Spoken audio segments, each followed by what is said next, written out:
Oke guys, kembali lagi bersama gue Hansen dari Review ID.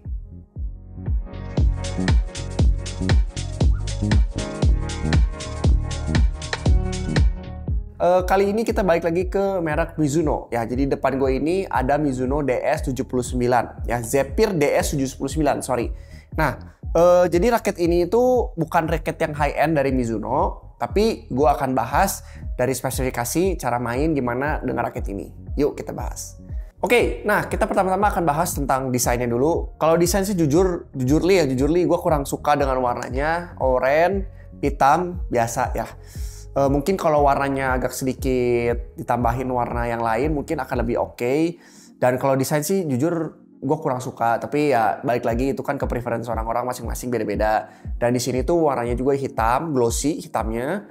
Dan yang warna orange-nya itu dia doff di sini. Jadi setengah-setengah dia doff, di sini glossy ya. Kalau lihat ya. Nah, di sini juga doff dan di sini glossy ya. Nah, sekarang gue akan masuk ke spesifikasi. Pertama-tama raket ini itu memiliki head heavy ya. Jadi dia balance point-nya itu setelah kita hitung dengan senar dan grip original, mungkin ada sedikit plastik, dia di 305 mm ya. Jadi sekitar 305 itu masuk ke head heavy. Terus beratnya itu dia di 5U ya. Di 5U gua akan timbang juga dulu beratnya ya. Supaya lebih yakin lagi beratnya dengan grip bawaan, plastik sedikit dan senar ya. Kita akan hitung. Oke, beratnya sesuai ya, dia 82 gram, jadi masuk ke 5U betul ya. Untuk berat sih gue ngerasa memang raket ini cukup ringan, tapi nggak ringan-ringan banget ya. Jadi 5U itu masih oke lah dibanding 6U. Seperti Citius 75 itu kan lebih ringan lagi ya 6U, tapi ini 5U lebih berat sedikit, lebih ada bobot sedikit dan dia head heavy ya. Nah terus grometnya juga dia memiliki 72 gromet ya, standar normal. Untuk teknologi mungkin di sini dia kombi frame ya, ada box frame dan ada si ini muscle wave ya, itu ya teknologi nanti mungkin akan gue tulisin di sini apa teknologinya. Dan di sini ada hot melt tech juga ya, itu teknologi di bagian T-joint sini ya, dengan pemakaian sistem panas yang tinggi dan Japanese ultra carbon. Jadi bahannya bukan T30 atau T40 yang lebih bagus lagi, dia Japanese ultra carbon, jadi agak sedikit di bawahnya ya, karena memang ini levelnya level mungkin lebih ke middle lah ya, ini lebih ke middle atau entry ya kalau gue bilang nih. Jadi untuk apa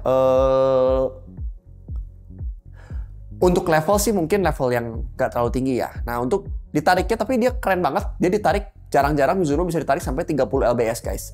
Jadi ini raket bisa ditarik sampai 30 lbs sesuai dengan yang ditulis di sini ya. Dan dia memiliki flex yang medium ya, jadi nggak terlalu stiff. Kalau kalian lihat di sini juga nggak terlalu stiff ya. Ya, masih oke. Nah, oke.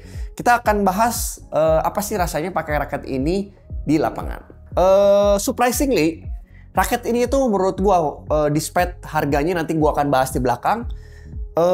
Dari harga itu worth it banget guys. Kalau kalian punya punya raket ini, kalian masih pemula, mau kalian intermediate, mau kalian juga pro, menurut gue raket ini layak untuk dipakai ya. Terutama untuk kalian yang seneng drop shot, seneng drive ya. Mungkin untuk smash agak ya oke lah, masih oke lah. Tapi gue sih jujur kalau buat gue sendiri, gue orangnya seneng drive, seneng drop shot, seneng defense ya. Ini raket wow, surprisingly enak banget. Feelingnya dapat, flexnya nggak terlalu stiff, tapi dia agak medium. Walaupun gue seneng stiff sih sebenarnya. Cuman masih oke gitu, masih terasanya masih stiff menurut gue. Dan kepalanya yang head heavy itu ngebantu banget untuk kalian generate power yang lebih besar kalau menurut gue.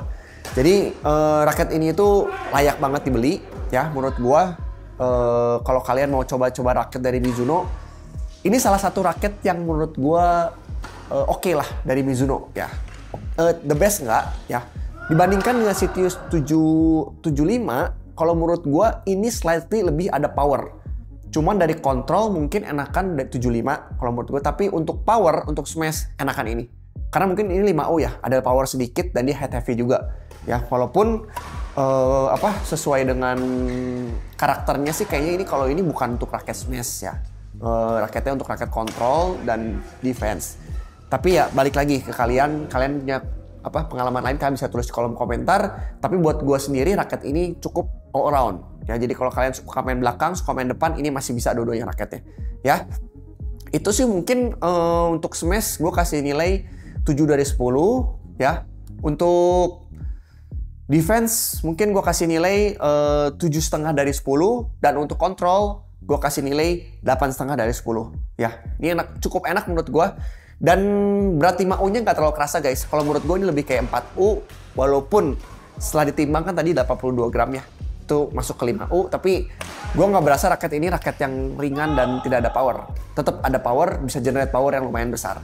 Apalagi tangan kalian kuat, ini pasti raket enak banget gitu.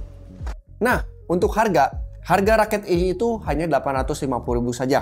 Ya, kalian bisa cek nanti di link yang gue taruh juga di bawah ini di Mizuno Official Store.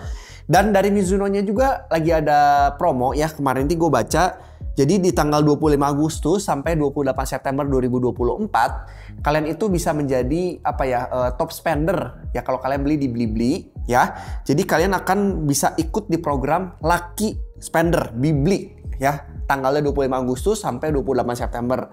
Kalau kalian beli di situ, kalian akan bisa mendapatkan satu raket Mizuno JPX 8.9.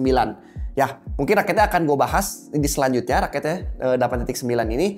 Tapi kalau kalian beli di range tanggal segitu, kalian berkesempatan untuk mendapatkan raket tersebut.